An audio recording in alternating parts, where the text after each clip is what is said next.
Introducing Konnex Smart Mask. We are a team of 4 from various places and backgrounds. COVID 19 has forced us to get used to the new normal by making us wear face masks to avoid getting infected. Wearing a face mask is crucial during these tough times, and we might need to use face masks for another year or two.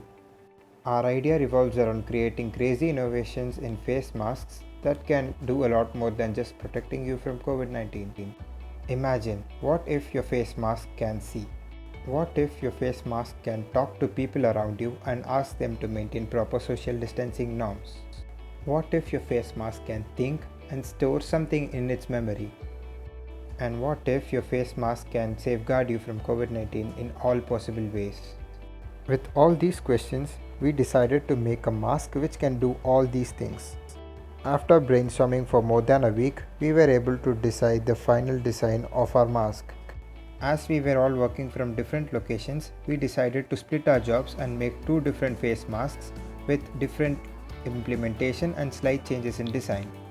Here's a quick demo of our masks. This is the first mask. We stitched the cloth mask by our own according to the size needed.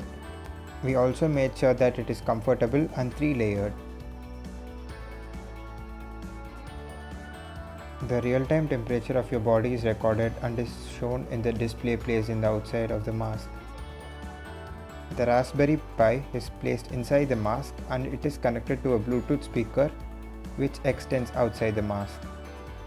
This Bluetooth speaker is used both for voice amplification and natural language processing. On the other side of the mask, we placed an action camera which is also connected to a local machine learning model in the Raspberry Pi. We use image processing to make sure that you are safe from people who don't wear a mask. We also have two ultrasonic sensors inside the mask to make sure proper social distancing is followed. We also placed a small battery pack inside the mask and this is rechargeable. LED light indicates that the mask is charging. Moving on to our ML model, this is the camera feed from our action camera which is placed in the mask. As you can see, this ML model automatically classifies if a person wears a mask or not. If the person before you doesn't seem to wear a mask, your speaker automatically tells the person to wear a mask to stay safe from coronavirus. The ML model is trained with high accuracy and is placed inside the Raspberry Pi in a local server. The model is also efficient in finding an unmasked person in a group of people. The ML model does not require any internet connection to run, as everything is deployed in the local Raspberry Pi server.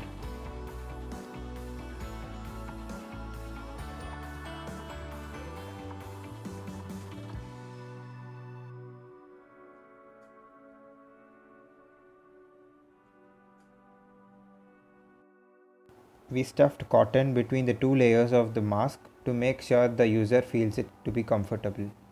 Deeksha will be explaining the second mask that we've made.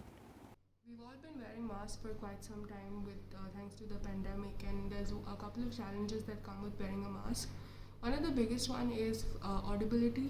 It's very difficult, especially for people who are soft-spoken, to be heard through the mask, and this impairs daily conversations.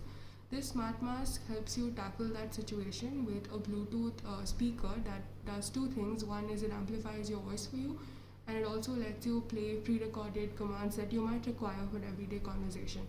The other feature that this mask has is a temperature sensor, which uses infrared rays to detect the temperature of the person that's approaching you, and if anybody's body temperature is beyond the designated normal temperature, it will give you a warning sign so you can step away from them. There's another feature in this mask which is basically it comes attached to a camera, and you can use this button on the mask to click pictures if you need for emergency. Voice amplification. Namaste, how are you? Maintain social distancing. Stay 6 feet apart. This hackathon was a great learning experience for us, as we were all from computer science background and had minimal experience with hardware. We are also proud of our teamwork and are very much satisfied with the outcome of our mask. In the near future, we will be trying to improve the fabrication by using 3D printed components and better mask fabric. We will also try to cut down costs by using our own PCB layouts. We are thankful to Make Harvard for reimbursing us. Thank you.